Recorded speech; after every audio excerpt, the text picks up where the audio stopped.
নমস্কার, কেমন আছেন সবাই? আমি বড়দের প্রণাম আর ছোটদের ভালোবাসা দিয়ে ভিডিওটি আজকে শুরু করলাম। ভিডিওটা বলতে গেলে মূলত আমি জানি না আমি কেন বলছি বা কী করছি, কিন্তু আমি খুব চিন্তিত। কাকে নিয়ে চিন্তিত বলছি, সেটা হচ্ছে আমি চিন্তিত আমার ছেলেকে নিয়ে। দুদিন আগে সে ভুল করে ব্লিঙ্কিট থেকে অর্ডার করেছে একটা ওই টাব হয় না বাচ্চাদের জন্য, 2 to 5 ইয়ার্সের। ভুল করে ওটা বাই মিস্টেক হয়ে গেছে। যখন বাড়িতে এসেছি তখন আমি বলছি, এটা কি অর্ডার করেছিস? বলছে, কই কিছু না তো। তারপরে গিয়ে দেখছি ওটা অর্ডার হয়ে গেছে। তো আমি এবার যথারীতি ভীষণ রেগে গেছিলাম। তো আমি রেগে গিয়ে ওকে বলেছি যে, তুই এবার এটার জন্য টাকা শোধ করবি, তারপরে তোকে আমি এটা খুলতে দেবো। দুদিন ধরে ভীষণ চললো, ঠিক আছে, না খুলতে দাও খুলতে দাও, আমি তো তোমাকে 15 টাকা ডাউন পেমেন্ট করে দিয়েছি। ইএমআইতে কিছু কিনলে তো টাকা আগে পরে শোধ করে, আগে তো জিনিসটা তোমাকে ইউজ করা যায়। তো আমি বললাম, ঠিক আছে। 15 টাকা ডাউন পেমেন্ট করেছে সে আমাকে। এরপরে ওর বাবার দোকানে গিয়ে ও কাজ করবে শনিবার করে। তারপরে ও যা রোজগার করবে, ওর বাবা 2 দিন না 3 দিন ওকে হ্যাঁ লেবারের কাজে কাজ করাবে। তারপরে ওর বয়স অনুযায়ী যে তারপরে আমি তোমাকে ওটা দেবো। ঠিক আছে, খুলতে দাও। দিলাম। তো ও নিজেও বলেছে যে আমি টাকা শোধ করে দেবো, তবে তুমি দেবে তো? আমি বললাম, ঠিক আছে। এরপরে আজকে আমার ওর খাতা কিনতে যাওয়ার ছিল। আমি বললাম, ঠিক আছে, তাহলে তোর অটোতে করেই আমি চলে যাই। ঠিক আছে, আমি বলেছি, তাহলে আমার টাকাটা ব্যাগে ঢোকা আর দে, আমি ওর ঠাকুমার জন্য খাবারটা বাড়ছিলাম। বলে, তুমি এখনো বাড়োনি? তার আগে আমি বলে রাখি, আমার ছেলে উঠে টিভিটা চালালো। টিভি চালিয়ে ওই যে টাবটা দেবে, টাবটা দেবে। আমি বললাম, ঠিক আছে, এত জোর করছে। বললাম, ঠিক আছে নে। সেটাকে ফু দিয়ে দিয়ে ফোলাচ্ছে। স্কুলের টাইম হয়েছে, ব্যাগটা আমি যথারীতি কালকে জোর করে গোছানো করিয়েছি বলে তাই ও ফু দিয়ে ফুলিয়ে ফুলিয়ে ওর ওপরে বসে আছে, ওর গাড়ি নিচে দাঁড়িয়ে আছে। এবার আমি বলেছি, আমার টাকাটা ব্যাগে ভর, ব্যাগটা তুই নিয়ে আয়, ব্যাগটা নিয়ে আয়। তো এবার ব্যাগটা নিয়ে আসছে। ও কি করেছে, ওর জলের বোতলটা ওর বাবার পাশে ফেলে চলে গেছে। আমি কিন্তু দেখিনি, আমি ওর ঠাকুমার খাবারটা নিয়ে নিচে নামছি, ও আমার ব্যাগ ওর ব্যাগ নিয়ে আসছে। এবার তুই যে বোতলটা নিস নি, ক্লাস 8-এ পড়িস, তোর মধ্যে এতটুকু সেন্স নেই যে তুই কি নিচ্ছিস আমি না নিচ্ছিস? আমি তখনও জানি না, আমি তো বেরিয়ে গেছি ওর সাথে। এসে যখন ফিরে এসে ওকে আমি আবার ওপরে উঠলাম, তখন দেখি ওর বাবার পাশে জলের বোতল পড়ে। তাই ঠিক জলের বোতল ফেলে, জলের বোতল দেখতে গিয়ে আমার চোখ গেল ড্রেসিং টেবিলে, যে দেখি আই কার্ডটাও ফেলে গেছেন বাবু, কি ভালো কথা। এরপরে এসে এবার তো জলও কি খাবে, ও স্কুলে হয়তো ওদের ওয়াটার ফিল্টার আছে, ওখান থেকে খেয়ে নেবে। আই কার্ডটা কি করবে? খাবে, শাস্তি তো পাবেই। আর আমি ওটার জন্যই ওয়েট করছি, বাবা তুই শাস্তিটা পা, তারপর তোকে আমি দেখছি। আর যদি গার্জেন কমপ্লেন করেছে, তারপর তোর একদিন কি আমার একদিন, ধরে একদম মরা ছেড়ে দেবো। তোর মরা ঘাট থেকে 14 গোষ্ঠীকে তুলে নিয়ে আয়, আর আমি একদিকে আর তুই একদিকে, দেখ এত জ্বালাচ্ছে, এত জ্বালাচ্ছে, কিছুই যেন ছেলে করতে পারছে না।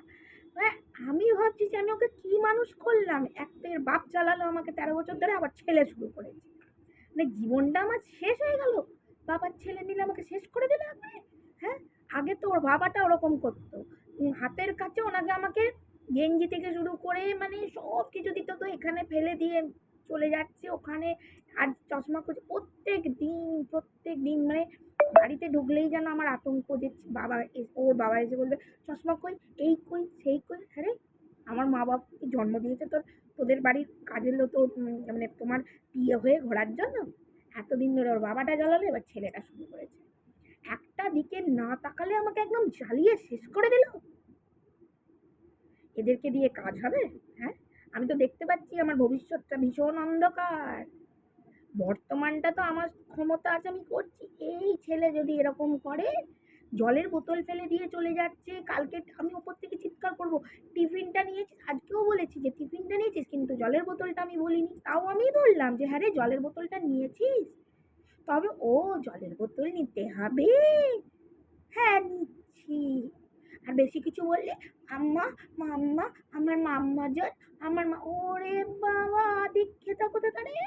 হ্যাঁ, আদিক্ষেতা শেষ নেই। আজ আসুক ব্যাটা, তারপরে আমি তাকে দিচ্ছি। হ্যাঁ, অতিরিক্ত বার বাড়ছে, অতিরিক্ত। আজকে এসে ভেজা বেড়ালের মতো থাকবে একদম। তারপর এসে আমাকে ঝাড় দেবে, তুমি একটু মনে করাতে পারোনি আমি আই কার্ডটা নিইনি। ঠিক আছে দাঁড়া, শুধু খাবারের চিন্তা। আমি ভালো খাবার মানে কি, হেলদি ফুড নয়, ভালো মন্দ খাবার। আজকে একটু আর্সেলান থেকে বিরিয়ানি অর্ডার করি, কালকে একটু রয়্যাল থেকে মাটন চাপ অর্ডার করি, কালকে তুমি বিশুদার দোকান থেকে একটু বিরিয়ানি আনবে। ওরে বাবা, পিৎজা আনো, বার্গার আনো, এই আনো সেই আনো। হ্যাঁ, পাগল করে দিল আমাকে একবারে। যাই হোক, আমার মাথাটা ভীষণ গরম আছে, তার ফলেই আমি এই ভিডিওটা করলাম। কাকে বলবো, আমার মাকে বললাম, মা বলল ছেড়ে দে, ও একদিন স্কুলে বকা খা। বললাম ও একদিন বকা খাওয়ার পাবলিক নয়, ও আবার করবে। ও একদিন ভুলে গেছিল, স্কুল থেকে ফোন করেছিল আমাকে যে এই ফার্স্ট হলো, যদি এর পরে কোনোদিন করে ও কিন্তু বাড়ি যাবে। আমি বললাম ঠিক আছে, বাড়ি পাঠিয়ে দেবে। তারপর তো মজাও বুঝবে। হ্যাঁ, সব সময় খালি আরে মাছ নিয়ে পড়ে আছে, বাগবাজার থেকে মাছ কিনে আনছে, গাছ কিনে আনছে, মাছেদের সেবা হচ্ছে, আর টপ টপ করে একটা করে মাছ মরছে। অ্যাকোয়ারিয়াম ধুয়ে ধুয়ে ধুয়ে ধুয়ে একবারে পরিষ্কার করে দিচ্ছে। 3-4খানা অ্যাকোয়ারিয়াম আমার বাড়িতে, একটা তো বিরাট বড়, একটা ছোট, আর দুটো ফিশ বোল। তারপরও রাখার জায়গার জন্য এই টাবটা কিনেছে, বলছে ওই টাবের মধ্যে মাছকে রাখবে।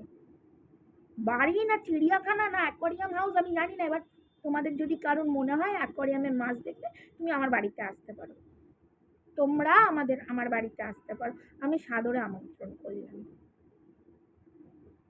উফ, পড়াশোনা পড়াশোনা ডকে উঠছে, শিখেই তোলা পড়াশোনা।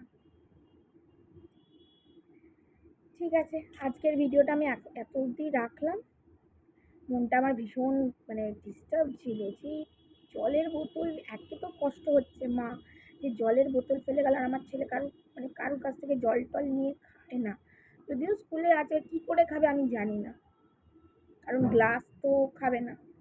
কি করে ভারী ব্যাগটা নিয়ে 8 তলায় উঠতে যেতে যেতেই তো জল তেষ্টা পেয়ে যাবে। মানে এত বাঁদর, মানে আমি ভেবে পাচ্ছি না, এত বাঁদর। আর স্কুলে বলতে গেলে স্কুলগুলো, oh no no, Sushobhan is a very good boy, he is always good manners in his how he talking to us. He is very mannerful boy, very obedient boy. এই তো শনিবার দিন পিটিএম ছিল, দেখে যাওয়াই বাড়িতে কি করে। ঠিক আছে, আমি রাখছি আজকের মতো ভিডিওটা। জানি না স্কুল থেকে এসে কি করবে, আমি দেবো না সে আমাকে, প্রথমে তো এসে ঝাড়বে আমি জানি, তার নিজের রাগ না আমার উপরে ঝাড়বে যে তুমি কেন দাও, তুমি কেন দাও। আমি বললাম যখন এবার প্রেম করতে যাবি তুই আমাকে বলে যাবি যে মা আমি ওখানে যাচ্ছি, ওই মেয়েটার সাথে প্রেম করতে যাচ্ছি, তুমি কি আমাকে 50 টাকা হাত খরচা দেবে। আসলে মারটা পিঠে কেমন পড়ে তারপর দেখবে। আবার যদি বেশি বলতে যাই বলবো আমার চাইল্ড, ওই বাচ্চাদের সুরক্ষার ইয়েতে ফোন করবে, চাইল্ড হেল্পলাইন নাম্বারে ফোন করবে যে আমার মা আমাকে মারছে। এই তো ছেলেকে পেতে ধরেছি, বলবে এটা আমার হিস্সা।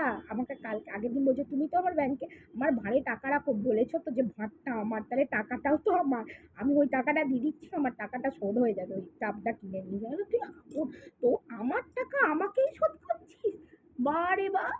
হ্যাঁ, আমার টাকা আমি রোজগার করে আনছি, তোর বাবা রোজগার করে আনছে, সেই টাকা আমি তোদের জমাচ্ছি, ভাড়ে যে দিয়েছি, সেই টাকাও আমাকেই ঘুরিয়ে বলছে তোমাকে আমি ওই টাকাটা দিয়ে শোধ করে দিচ্ছি। চুপচাপ যা, তুই গিয়ে বাবার দোকানে কাজ কর, আর নয়তো সকালবেলা থেকে উঠে মাসির কাজগুলো কর, বাসন মাছ কাপড় কাজ সেগুলো কর, 1 মাসে তবে তোর তো টাকা শোধ হবে। ঠিক আছে, ভিডিওটা আজকে একটু বড় হয়ে গেল। আমি আমার মনের কথা নিয়েই বলতে এসেছিলাম, যেহেতু আমার মানে আমি এই চ্যানেলটাই করেছি আমার মনের কথা বলার জন্য। ভিউজ আমার কাছে ম্যাটার করে না, মিথ্যে কথাও বলবো না, পরে হয়তো একটু ভিউজ হলে মনটা ভালো হয় যে আচ্ছা এতজন তো দেখেছে। যদি ভালো লাগে একটা লাইক দিয়ে দেবেন, আর কিছু না, ভালো থাকবেন।